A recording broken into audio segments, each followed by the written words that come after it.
17 News.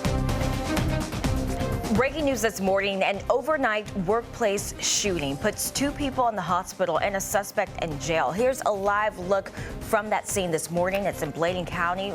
We'll tell you exactly what happened. But it might be the very puzzle piece that we need to put this whole thing together. An early morning gunfight in the search for a killer. We are working to get answers for you about this homicide investigation playing out in the local county. Good morning. Thanks for waking up with us on this Thursday. It's November 20th, 21st. I'm Bill Young. And I'm Felicia Bolton. It's a chilly start to your day. In fact, you might have a little bit of frost on the windshield, right, Paul? Yeah, if you parked outside, you may have to spend a little quality time with your ice scraper this morning, but it's going to warm up nicely. Pleasant weather this afternoon, just a couple degrees below average. We can handle it. We're tough. A few showers possible tomorrow. Rain much more likely Saturday, especially late in the day Saturday. And then we dry out for the second half of the weekend. But we are tracking the potential for some travel trouble by Wednesday. Busy travel day. Not so much here, but if you're traveling by air, some of those travel hubs may have some delays thanks to wintry weather. We'll talk about that in about 18 minutes. 30 degrees right now. Roxborough, Siler City, and Roanoke Rapids. Just a degree above freezing in the Triangle, but we will warm up. Mid-50s by noon, upper 50s this afternoon with gradually increasing clouds. We'll take a look at our rain chances tomorrow and Saturday. The whole weekend forecast is coming up in just a few minutes. Right now at 6:31, traffic's getting a bit busier. Here's Laura. Yeah, so far so good for some of you here this morning as you get ready to hit the road.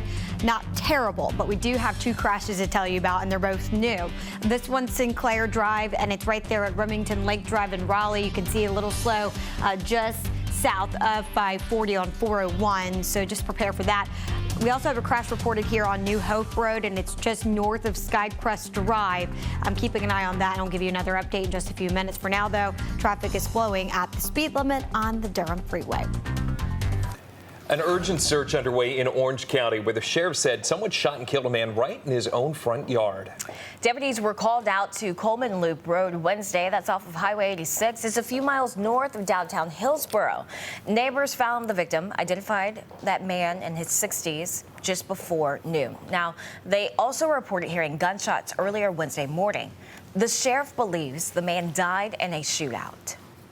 This individual is lying in his driveway with a gun at his hand that has been, all the rounds have been fired, and the rack is back. The slide is locked back, which means it was fired until it was empty. There are multiple gun shells, gun cartridges, empty shell casings around his body. Anyone with any information should call the Orange County Sheriff's Office right away. We're getting answers for you after tens of thousands of dollars was spent to cover costs, all tied back to the removal of the Confederate statue in Pittsburgh. And this morning, CBS 17 is getting answers about the cost of the removal that happened overnight Wednesday. County officials say the entire process cost about $44,000. The statue is at a warehouse in Greensboro until the owner, the United Daughters of the Confederacy, find a new location. More protests against the removal are planned for coming weeks. Security at several recent rallies cost the county $140,000. The chemical spill that shut down North Roxborough Road last night is no longer a hazard and should not be an issue for you this morning. We are told 330 gallons of chlorine-like chemical spilled after a valve fell off the truck. Firefighters cleaned off that area. A teacher and student both recovering this morning after a barn shed collapsed on top of them. Here's video taken by Sky Eye 17, a Princeton Middle and High School in Johnston County. These pictures also give you an idea of the aftermath. The teacher and student were told should be okay.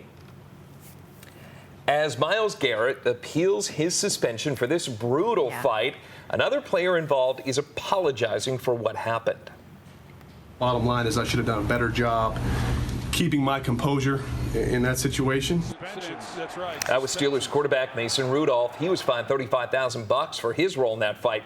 It's a punishment many say is too light. Well, Garrett met with league officials Wednesday to appeal his indefinite suspension. The NFL tells CBS News a decision should come down today or tomorrow. I think they're a little too old to be acting like that. Just saying. Put that on a shelf.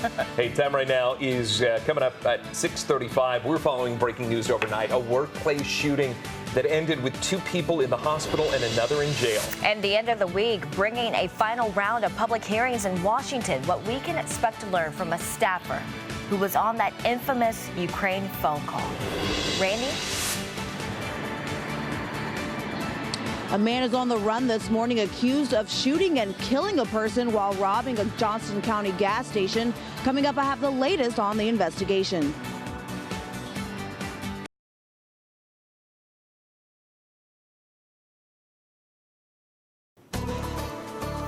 Coming up on 6:38 on this early Thursday morning. Things are looking pretty good so far this morning. Feeling a little chilly, a degree below freezing in Apex right now, just 1 degree above freezing at RDU, but a pretty sunrise with a layer of high clouds reflecting those first rays of sunlight, even though the sun is still below the horizon for about another 20 minutes. Temperatures are cold to the north, 28 in Henderson and South Hill, 30 Roxborough and Roanoke Rapids, exactly freezing in Lewisburg, just a degree above in both Raleigh and in Durham, and some upper 20s in Sanford and Pinehurst as well. The least cold spot is 37 in both Rayford and Fayetteville, but we're going to warm up nicely. It takes a little while once the sun comes up, but we'll jump to the low 40s by 9 o'clock this morning, upper 40s by 10 a.m., mid 50s by noon, and then upper 50s this afternoon. Pleasantly cool, just a couple degrees below average for this time of year. That puts you in the low 60s around Fayetteville.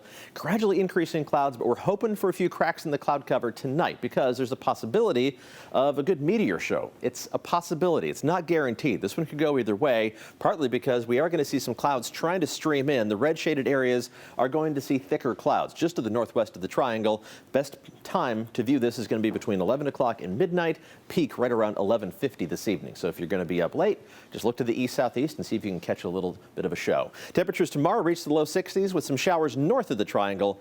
Good chance of rain Saturday. We're going to track that with Futurecast, mainly late in the day, coming up in just a few minutes.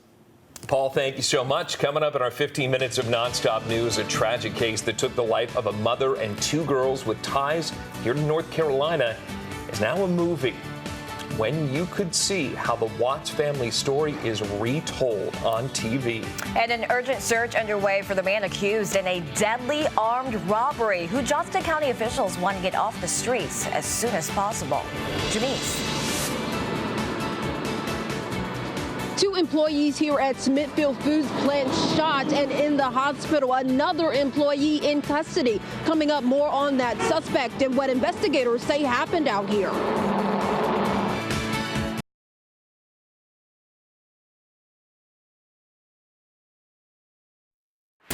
Now, breaking news from CBS 17 News.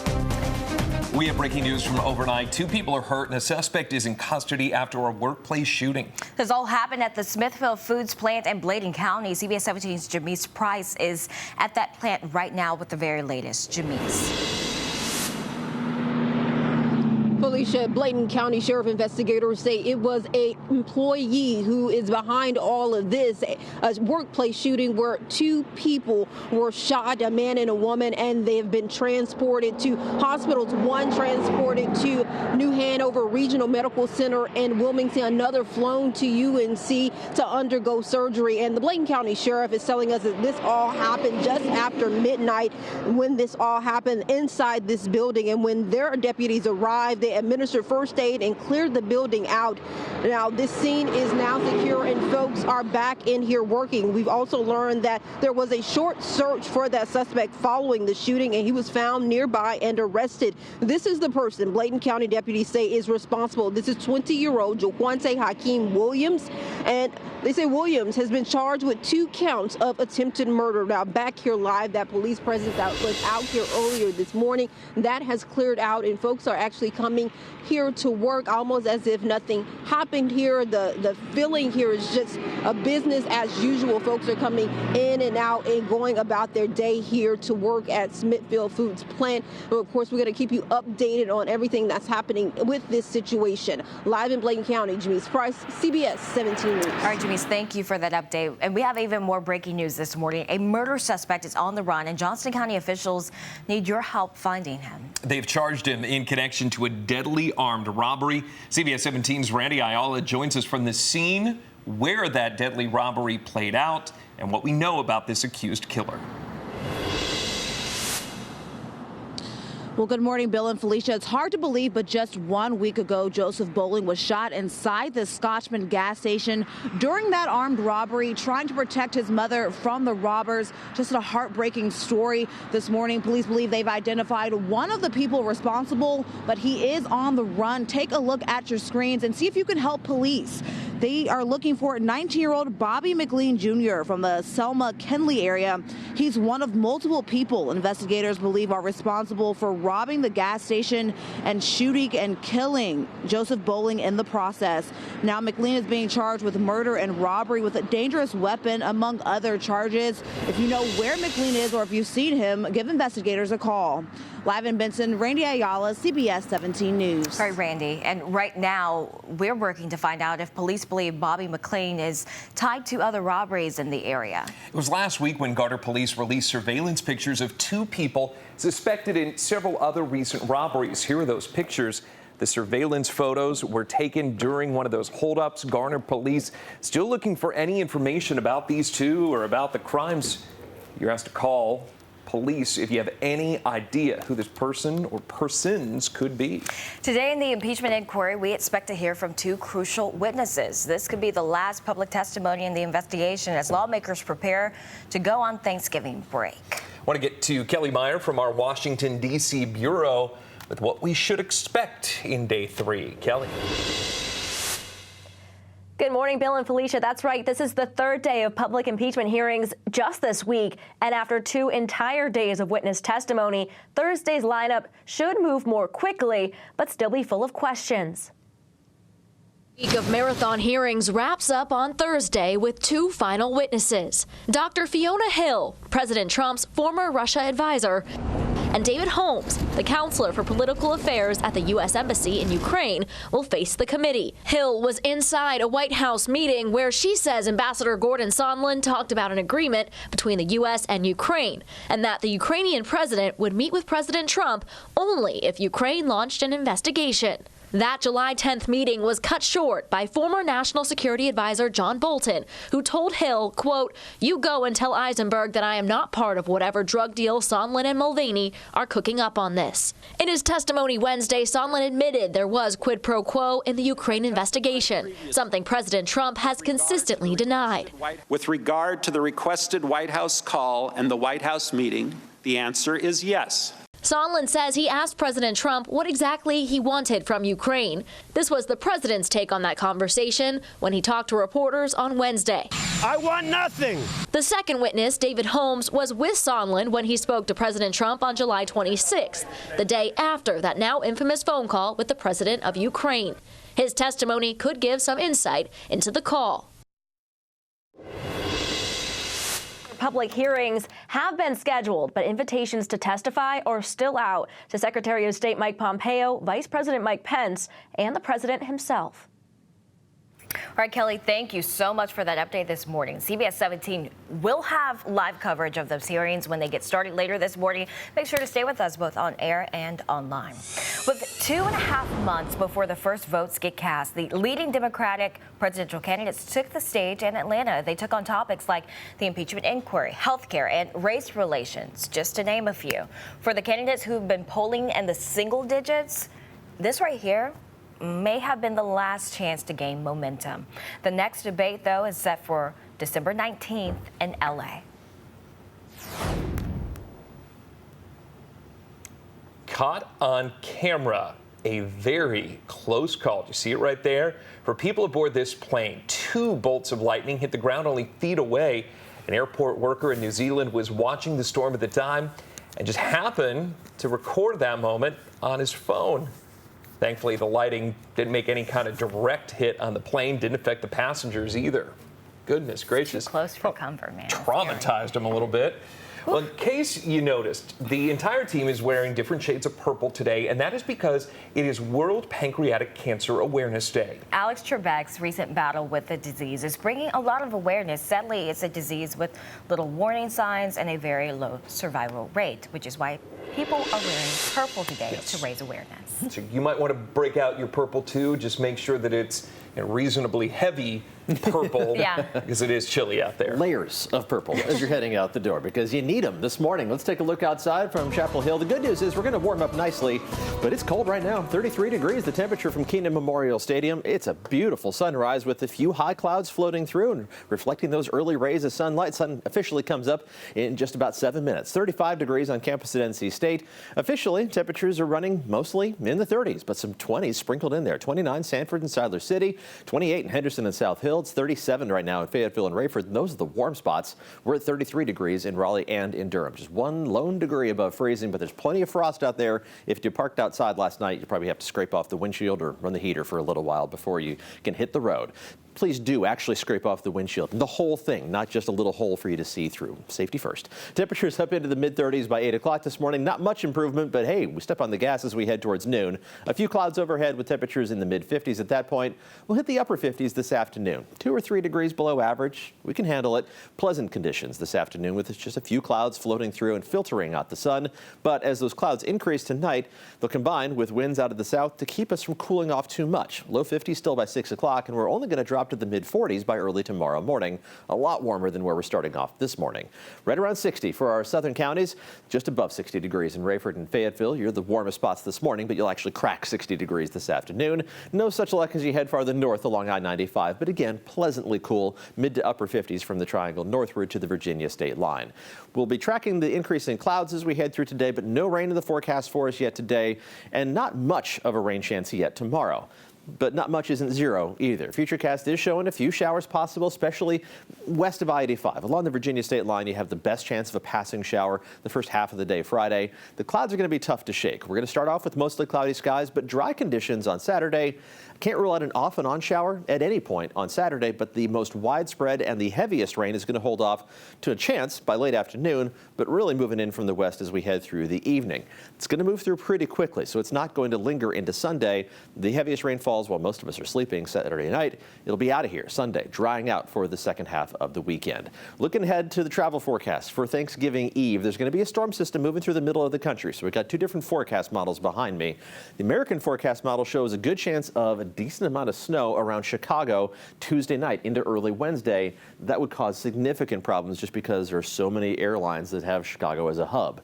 The European forecast model, which tends to be much more accurate, pushes that wintry weather farther east towards the Great Lakes and out of Chicago, at least, by early on Wednesday morning. Both forecast models indicate a decent chance of rain headed towards central North Carolina, but at least it's not wintry weather. Keep in mind if you are going to be hitting the roads on Thanksgiving Eve. On Wednesday, we're leaving the rain chances lower than 50-50, though. I think a lot of it's going to evaporate on the way in. The full 10-day forecast shows temperatures within about 5 degrees of normal all the way through the end of the month, which is the last day of the 10-day forecast. So after a chilly month of November overall, at least we're returning to near average conditions as we head through the home stretch here of Turkey Month. And I tell you what, if today's anything like yesterday, it was really nice yesterday. It was gorgeous. Yeah, it should be nice this afternoon. Just kind of layer up this morning. A little chilly. Yeah. All right, Paul, thanks for that. 6:53 here right now, and let's show you what's going on in the traffic world. You can see we are beginning to see some other colors, red and orange, indicating more cars are out and about, and that's creating some delays this morning, but no major delays for us other than that one on 40 westbound near the Clayton bypass and Highway 42. There's a little bit of a slowdown also on 70 Business near Garner as well, so just be on the lookout for that. We have a crash right now, Sinclair Drive, and it's reported at Remington Lake Drive. Be on the lookout for that. A little slow now on the westbound side of 540, and then you can see here a crash reported New Hope Road, and that's near Skycrest Drive. It's still green, so we'll take that. 70 here, Cheek Road in Durham County. It shows traffic moving nicely at 6:54. That's a look at traffic. We'll have one more look before we go this morning. Felicia? All right, Laura, not too bad out there. And you can stay informed about the news you choose. Just open the CBS 17 News app and go to settings. Right there, you can customize all the alerts you want. Breaking news, weather, sports, and more. For local news that matters, download the CBS 17 News app right now. CBS 17 this morning, right in the middle of 15 minutes of nonstop news. We are with you until 7 a.m. But first, we're going to check in with these guys. Good morning, Tony. Good morning, Bill and Felicia. Ahead on CBS this morning, he says he followed the president's orders. The bombshell testimony from Ambassador Sondland, the officials implicated, and what it means for the impeachment inquiry. Plus, how today's hearing could connect more dots. Also, a new threat linked to vaping e-cigarettes and how it could cause lifelong damage. The warning from doctors about an injury known as popcorn lung. And in our More Perfect Union series, how blacksmithing provides a safe space for some veterans living with PTSD. All that coming up when we see you at 7. We have some breaking news. Just released video shows an armed robbery at a Durham gas station. Here is the surveillance video from the gas station at BP at Guest Road and Umstead Road. The holdup at the station took place on October 30th, but this video just came out. One robber points a gun at the clerk as he demands money. Deputies hope you will see something in the video or even someone familiar and call them right away. The tragic story of Shanann Watts and her family is now headed to Lifetime TV. The Moore County woman and her two daughters were murdered by her husband, Chris Watts. This all happened last August while the family was living in Colorado. Watts is serving multiple life sentences after admitting to the killing. Now, the movie will premiere on January 25th along with a companion documentary. Consumer alert for you this morning could affect your lunch plans. The maker of several different salad products recalling them this morning. It's out of concern of E. coli. The maker of the products is Mann's, and this is a bag that would be an example of the recall. But right now on CBS 17's news app, we have the full list, and there are a lot of products. This morning, a second vaccine clinic going to be held at the College of Charleston to deal with a mumps outbreak on campus. The first outbreak started affecting the South Carolina school back in September, and now health officials are targeting fraternities and sororities. They are considered high risk because of the close living quarters. A man is in custody after a workplace shooting overnight. CBS 17's Jamise Price continues our 15 minutes of nonstop news from the Smithfield Foods plant. Jamise.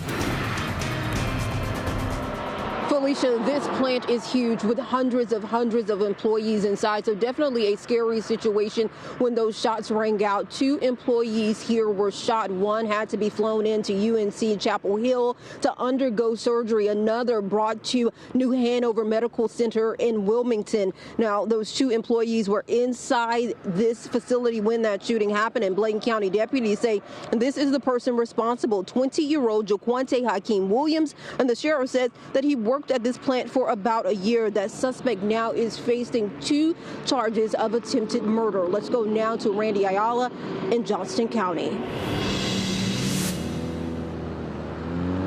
Well, this morning, Johnson County investigators need your help finding a man wanted for murder. Just 1 week ago, Joseph Bowling was shot dead inside of this Scotchman gas station while trying to protect his mother from armed robbers. Now, police believe they've identified one of those armed robbers, but he's on the run. This is who they're looking for, 19-year-old Bobby McLean Jr. He's from the Selma-Kenley area, and he's just one of multiple people investigators believe had something to do with robbing this gas station and then shooting and killing a man inside. During the process, he's being charged with murder and robbery with a dangerous weapon, among other things. If you've seen him or know where he is, give investigators a call. Live in Benson, Randy Ayala, CBS 17 News.